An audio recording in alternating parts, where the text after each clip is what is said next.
Hello everyone and welcome back to the Brightworks and another match of Beyond All Reason, where today we're going to be taking a look at a game that was recently played on Silver Ridge. Silver Ridge definitely up there as far as the maps go that don't get showcased all too often. I'm always happy to take a look at, well, basically anything other than Supreme Isthmus or All That Glitters. So today, Silver Ridge going to be the name of the map, and today's spawning is the Armada Commander in Blue, going to be leading his team. A commander that's well known and well feared. A commander that goes by the name of Jamakis. Jamakis going to be showing us exactly what he's got up here. 48 open skill, silver chevrons to boot, and going to be playing some Armada bots right up here on the front line. Bots an interesting choice because there is quite a lot of flat open ground right here. Vehicles would definitely not be a bad decision. But then again, there's a lot of hills and stuff too, and those bots are going to offer you a lot more mobility moving up and down the terrain on these little hillsides. All of this is traversable by bots, none of it is traversable by vehicles. So basically only the low ground is accessible by vehicles. Technically, vehicles can come up this little ramp over here.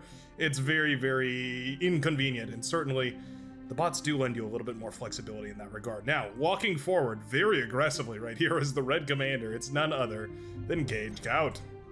Cage Gout hailing at 31 open skill, some silver chevrons, pardon me, bronze chevrons. Colors are hard with the Brightworks. Bronze chevrons and a silver tail here. Gonna be showing us how it's done. Also as an Armada commander right up on the front line. Shoots down a tick right there, so that's always nice to see. Gonna be setting up an LLT, a little bit of a bot lab here, a wind turbine there as well. Trying to lock down this nice little clump of metal extractors. Yeah, that's 8 metal in total right there. It's certainly enough to set up a T1 economy on. We've just been on one mech this entire time in the backline. Not necessarily the most compelling argument, but having a constructor handed over from the Orange Commander X32 definitely helps. So yeah, we're gonna send that that constructor back, go build all these mexes. You know what I wouldn't even mind seeing is an LLT on each of these mexes. Yeah, I feel like these are prone enough to take harassment that putting just a single LLT back there wouldn't be the worst idea. Oh wow, very aggressive over here. We have Dot going up against Sevhel, the purple commander going up against the yellow. 20 open skill versus 30. Gonna be going for a little bit of one of those good old-fashioned commander LLT duels. It's a dangerous dance, but certainly a skillful one, definitely. There we go. There's those ticks I was just so worried about. Yeah, moving their way into the backline. Now, the bot hasn't set up any mexes back here yet, or at the very least hasn't finished any mexes back here. Yeah, I think that tick's gonna go for the kill right now. Yep. Latching onto that constructor right here, we need to eat up that tick immediately. It'll be microed back, and this becomes an APM wasting nightmare. Yeah, and then we have to micro it back, and then the tick runs away, and then one attack after another. This just takes forever, and you can see these commanders flashing back and forth. And meanwhile, while all the APM is being spent trying to micro this, Cage is under a lot of pressure right here as a Rocketeer is pushed up. Wanira's commander moving forward as well. Cage blocking the commander's path for the D-gun with his own commander, but of course it does leave you vulnerable to a double commander explosion, and this far forward, taking out the commander right here, even trading out the commander wouldn't be the end of the world. Yeah, if we wipe out this whole base, it's literally the only production of the red commander eventually that Tick dealt with, by the way. Very tricky. Very tricky for Cage, who is now left on the front line and needs support desperately from his teammates. Luckily, we've got grunts coming out from X32. We're gonna need to see him in mass here. Rocketeers shelling away at this commander in red as well. I don't like this position here for Cage anymore. It's just the right unit to apply pressure right here from Wanira, using those rocket bots to just slowly whittle this commander down bit by bit. 4% per rocket, but slowly doing the Lord's work. And just like that, Cage is now whittled down to just 5% on that commander and forced to retreat from the front lines here. And I can try to reclaim the lab. I don't know how well that's gonna go. The LLT will only hold out so long. We may well be forced to degun this lab here. Rocketeer is going to help with the reclaiming. Kind of. Oh, he doesn't get it. You have to reclaim it at the very last second in order to pull that off, and it's very difficult. Oh, that commander on critical health. 2% HP. Oh no! Stray rocket connects with the red commander, and just like that, 1,000 or so metal falls directly into the hands of the cyan commander.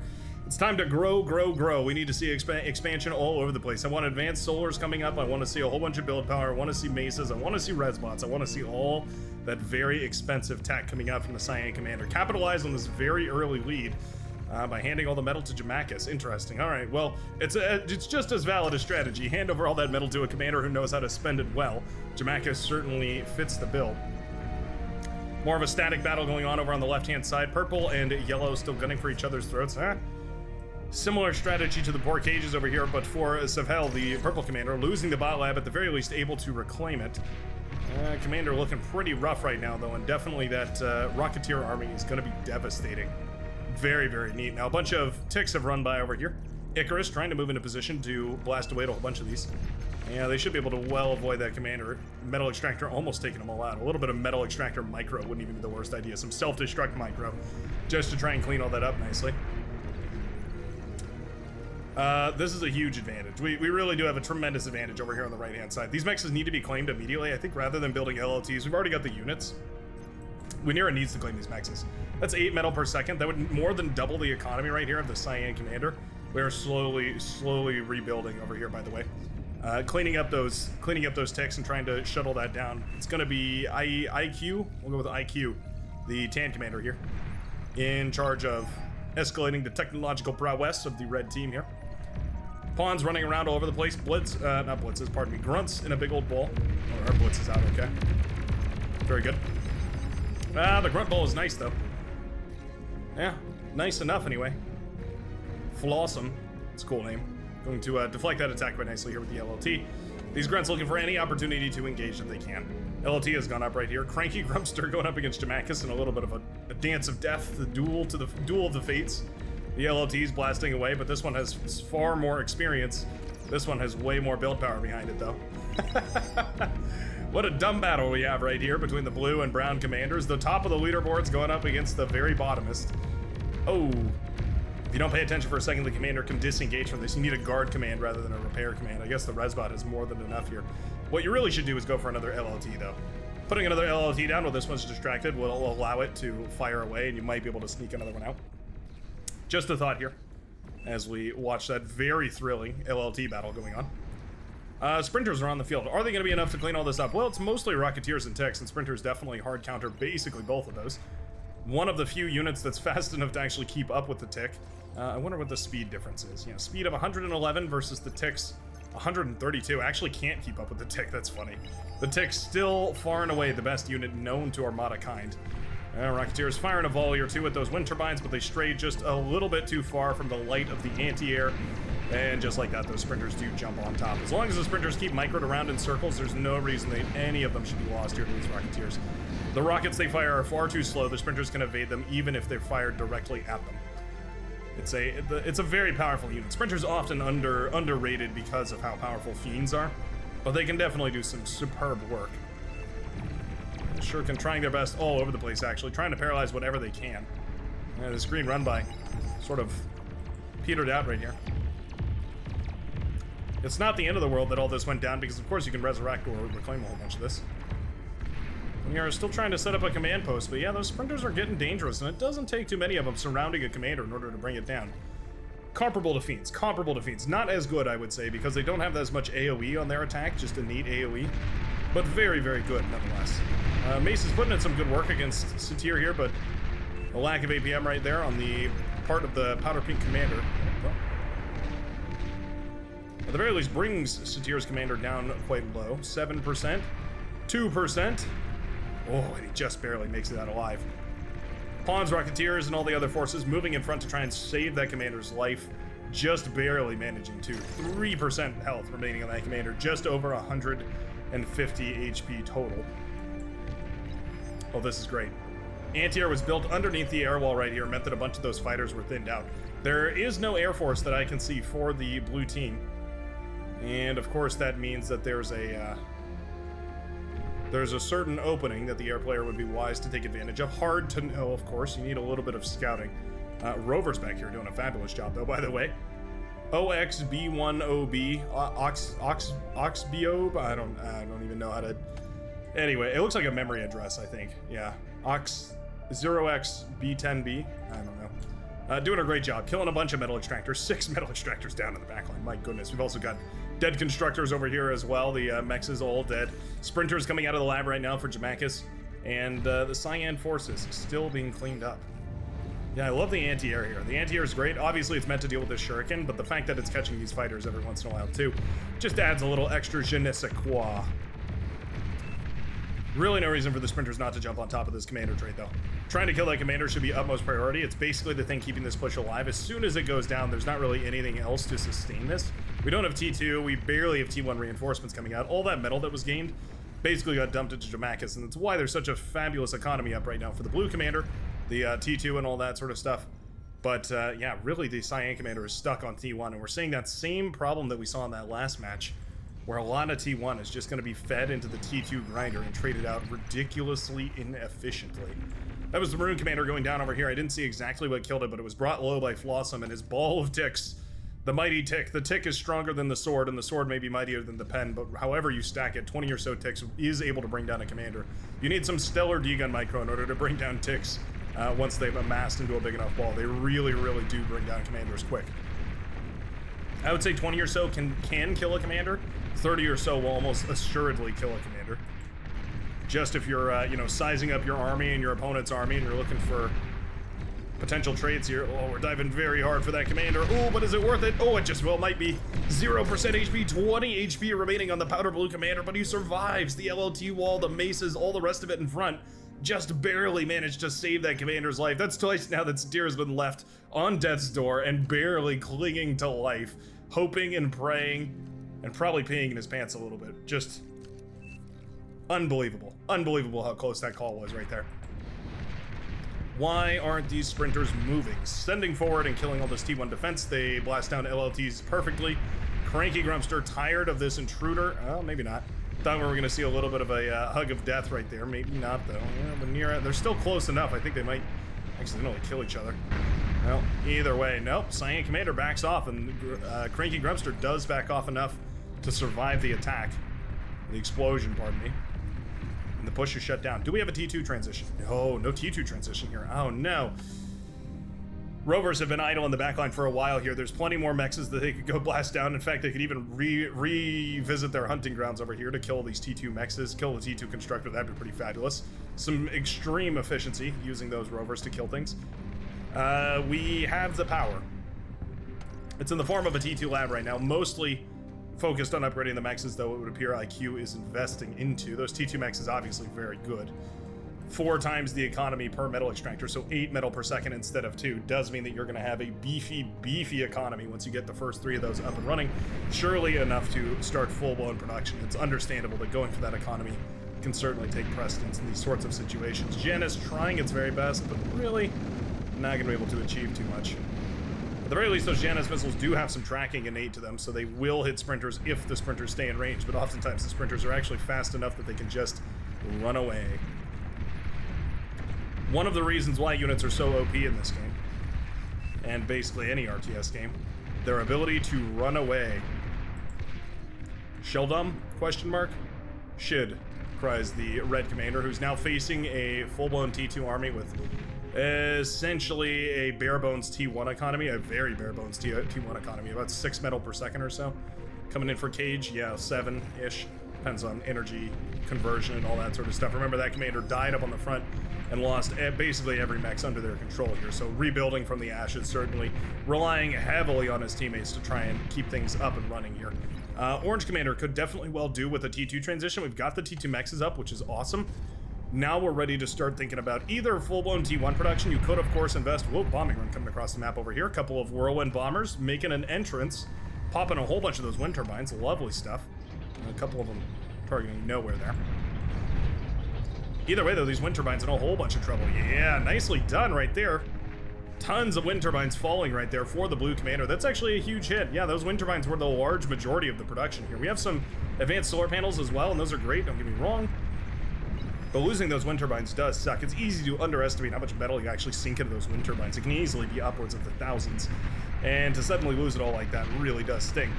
Massive engagement right here for the powder blue commander. This is exactly the engagement that Satir was hoping for.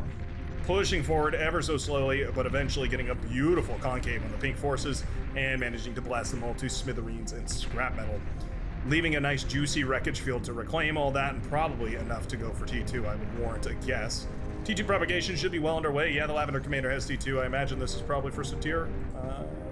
Sometime or another, this Fritz Van Xavier, the Germany-hailing Lavender Commander of the day, going to be producing T2 and handing it forward to his teammate. We have a we have an air we have an air con eating up a bunch of metal in the middle. That's actually really nice. Yeah, I mean it's easy to forget about this, but these air cons can get into weird situations that otherwise, yeah, of course those regular resbots would struggle in, and the Blitz is doing great. Ooh, unfortunate to lose it, but definitely managed to reclaim at the very least its own weight in metal before any sort of significant issue. That big grunt pole over here manages to jump on top of a bunch of Sheldon for green. That's MS Pop losing a ton of Sheldon right there to the cheapest Cortex unit in the book. Wow. In the gosh, what do you call it? In the bot lab book, anyways. Grunt's not staggering in their DPS output, but what they lack in sheer raw firepower, they make up for in the ability to have just about 1 billion of them. Another big bombing wave coming across, and again, no air available here. Oh, actually, that's not true, yeah.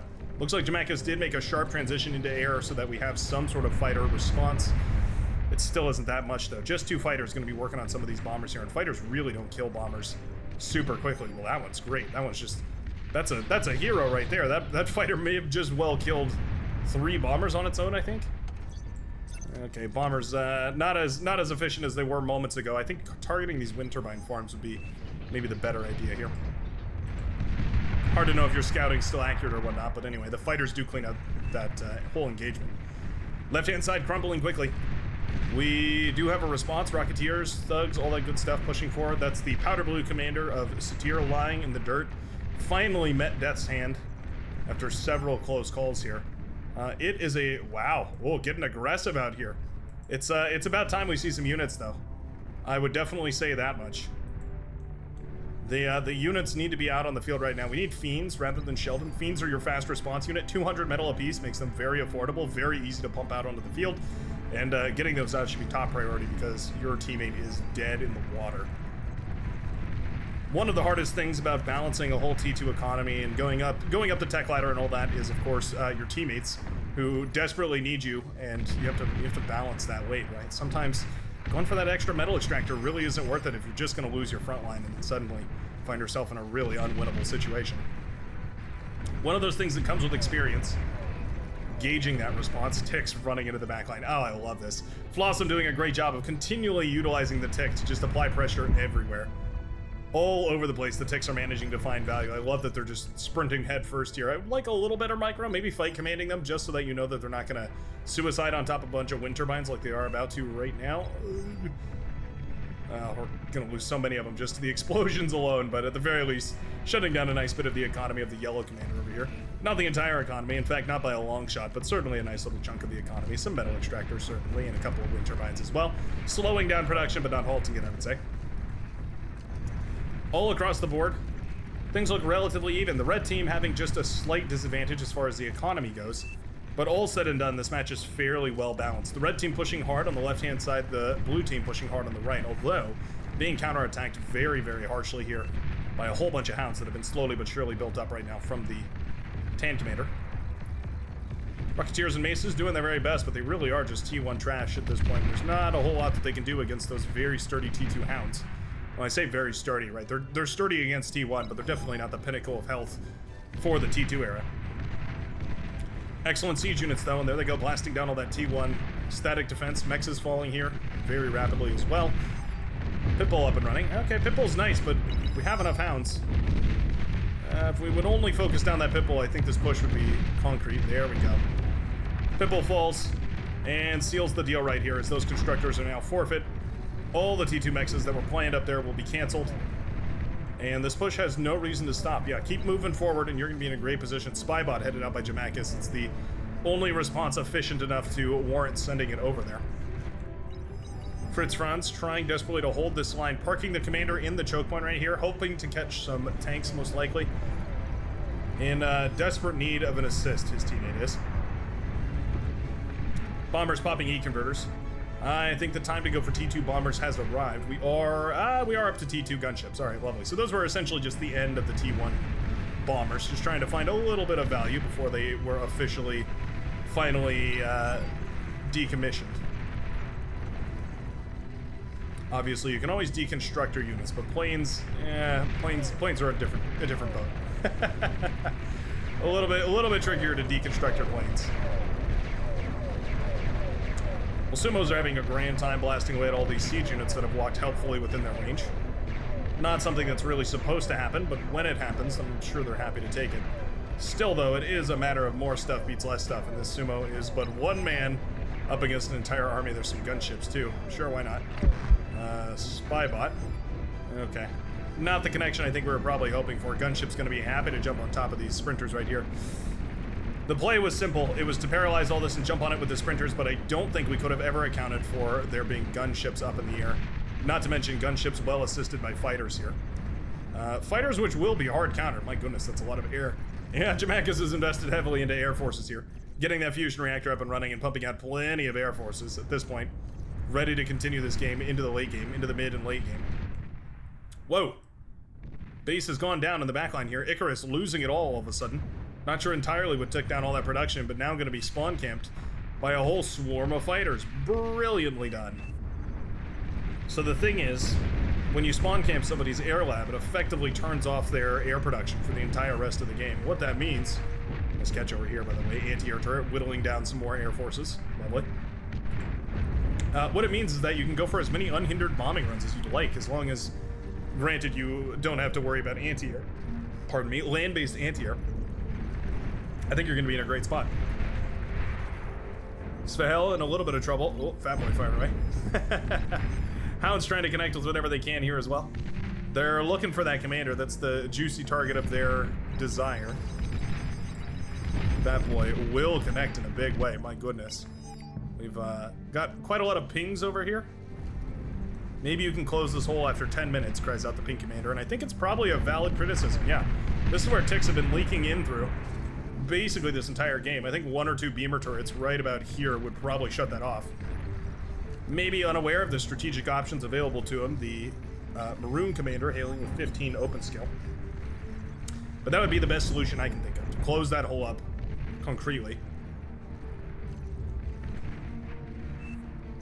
A gauntlet up on the hillside over here, firing away.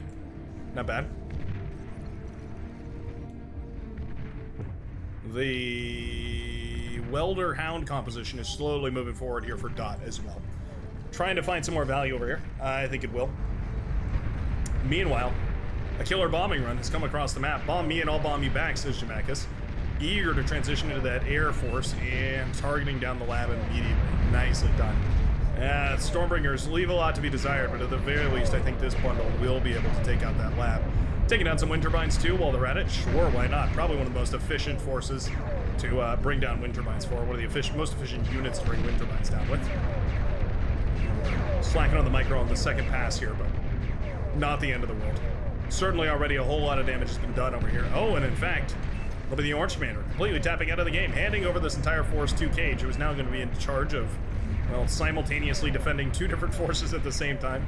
Always lovely to be handed the keys to a crumbling empire here, but there we go. Cage stepping up to the plate when times were most dire. While the Sumos march forward, then the Sheldons shell away from long range. Our hero in red, suffering an urgent defeat. Fiends are an excellent choice here. Surprised we haven't seen more of them. In fact, across the board, I feel like we haven't seen very many Fiends, which is strange. Dragon's Maw trying to blast away at a lot of these Sumos, but again, there's only so much you can do as the red base crumbles to smithereens. Eradicator's up in the air, firing away at a whole bunch of these fighters here. We do have T2 fighters being spammed out as quick as we can. But this right-hand side has crumbled. We have now gotten ourselves into a yin-yang situation. More and more ticks continuing to harass. I think these ticks have probably been MVP. Yeah, I'm gonna go ahead and say it. I think Flossum's tick harassment has been MVP. You can see how crumbled the morale of the red team is just from the tick harassment alone. Their ability to destroy your hope in any of your own units is massive. And we have, oh my goodness, 5,500 metal and tanks. What are we sitting here with? For some reason, we have a tremendous amount of tanks just sitting around over here for Foliavion. Foliavion. No clue if I'm pronouncing that correctly, but there we go.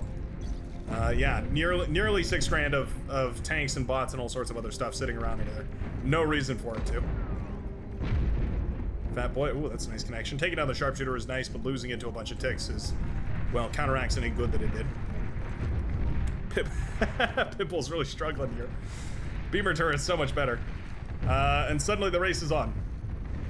The green commander, MS Pop, pushing forward hard on the right-hand side, trying to find any available openings, pushing into whatever space is available. Here, Sumo's going to be hard countered by the sharpshooter, but we need to keep a nice mix of welders and hounds and sharpshooters, all that coming up right here, because if you invest too heavily in sharpshooters, then a whole bunch of rovers will sneak by, and, well, you're toast. You're toast. Sprinters here are going to try and clean up as much of this as possible. Yeah, it's welders. It's welders that's the answer here. Don't get me wrong. Sharpshooters will kill rovers. It's just not who you'd prefer they target. We had the right idea. I saw a welder. I saw a welder in production. There we go. At least the sharpshooters are able to target sumos at this point. Doing their very bestest to try to, anyway. The recharge time is so lengthy.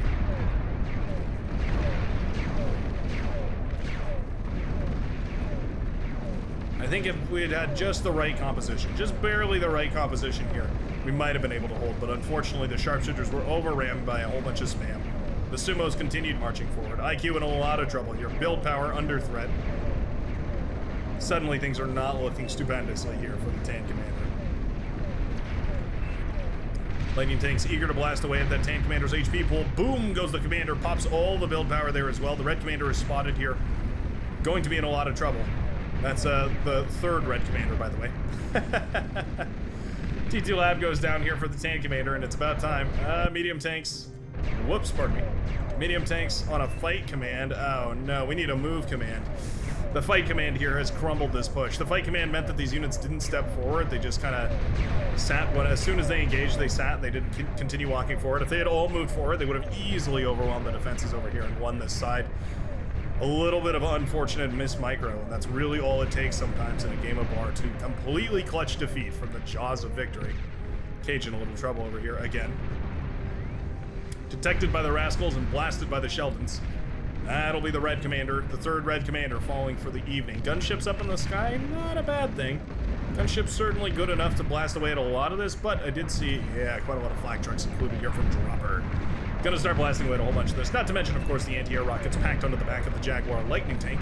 It's a wonderful inclusion that I'm glad that they threw in there, because it does help with those raids, especially if they're trying to clean you up with shurikens. It can be very valuable to have a couple of Jaguar mixed into your raiding composition, if not entirely Jaguar. Those AA trucks are gonna shred, though. Just like that, the gunships fall, the economy is down, and the medium tanks are continuing to fight an advanced exploiter. On the other side of the map, the humble advanced exploiter, costing 2,400 metal and providing more value than probably any other static defense known to Cortex kind. It holds its very own until the bitter end, but certainly long enough for the green player to sweep across the battlefield here, doing critical damage to the red team. At this point, the game is sealed. The economies tell the whole story. 700-ish metal per second right here for the blue team, going up against a meager 150 for our heroes in red. What a length, or what a hefty spam we've got going forward here. Okay, well, it feels a bit too late, but maybe, just maybe. It's just 1 million pawns, but sometimes that really is all it takes. We need them in every direction. We need to do so much damage in the next 3 seconds, and I just don't think the pawns are going to do it. There they go, though. Moving forward. Pawns versus ticks, trying desperately. I want to believe. I desperately want to believe, but there's just only so much hope I can have. Especially with all this metal available for the reclaim back here. As soon as Resbots get on top of that, it's going to be GG. We do have constructors going around building mexes, too, which is awesome. Claiming those mexes, claiming your enemy's mexes is so beneficial to your own economy. It's the easiest way to scale after you've won your lane. Okay, I mean, wind turbines are falling. Slowly but surely, wind turbines are falling. It's an effective push. I can't deny that it's an effective push, but I think the fact that there's so much T2 pushing into the backline of it, this is what's keeping the T2 push up and running, is all these wind turbines and all this production up here, and as soon as it goes away, this whole thing stalls out. Not to mention all the damage going on in the very, very backline over here. I just don't think there's enough. Yeah, sprinter spam gonna be, well, obviously quite a bit more powerful here. There's one of those famous Jamakis economies. It's just built up slowly and steadily over time, but that exponential boom once you get that first APHIS up and running really does kick you off into an excellent degree. Just like that, we suddenly see the yellow spam fortress sent to meet its maker. Pitbulls and beamers and all sorts of other lovely static defense gonna start firing away. Dot, the commander, goes down right here. Wintermines clear out and it allows those Pitbull to fire away, I suppose, which is kind of nice. You know what, I mean, this push has been kind of petered out. Lightning tanks in the backline here of Flavian, who has still not managed to break through over here. Oh my goodness, we're about to build another advanced exploiter. Another advanced exploiter just barely comes up right here for Fritz Finn's savior. The exploiter, probably the most valuable static defense in this game, probably of all time, if I had to take a guess. It produces metal and defends itself while it produces metal. Sign me up. Yeah, we're looking for the answer here, but there's just plenty of spam to counteract the spam right here for the yellow commander. The economy is crumbling quickly here as well, and the more we aren't spamming out, the further and further behind we fall, essentially. All of this reclaimable, all of this resurrectable, of course, as well. And it's gonna be a world of difference. More of these T2 units headed forward here, but it's gonna be the humble Banshee flying forward in droves. Hundreds, if not thousands, of Banshees sweeping across the battlefield, blasting apart whatever they can, and this time it's gonna be the entire yellow facility. Beautiful. Those beautiful Banshees screaming away in the night. Ready to put an end to the yellow commander's spamulatory shenanigans here. Fusion reactor pops, taking its comrade with it, and leaving the red team in the dust. They decide to throw in the towel, rightfully so, I do believe, as the blue team ends up taking victory in this game of Beyond All Reason. What a fabulous back and forth match. Really couldn't tell who had it until the very, very end there, but it was a beautiful back and forth, and I certainly enjoyed it. I hope you did too, and I will see you in the very next game of Beyond All Reason. Peace out, everybody.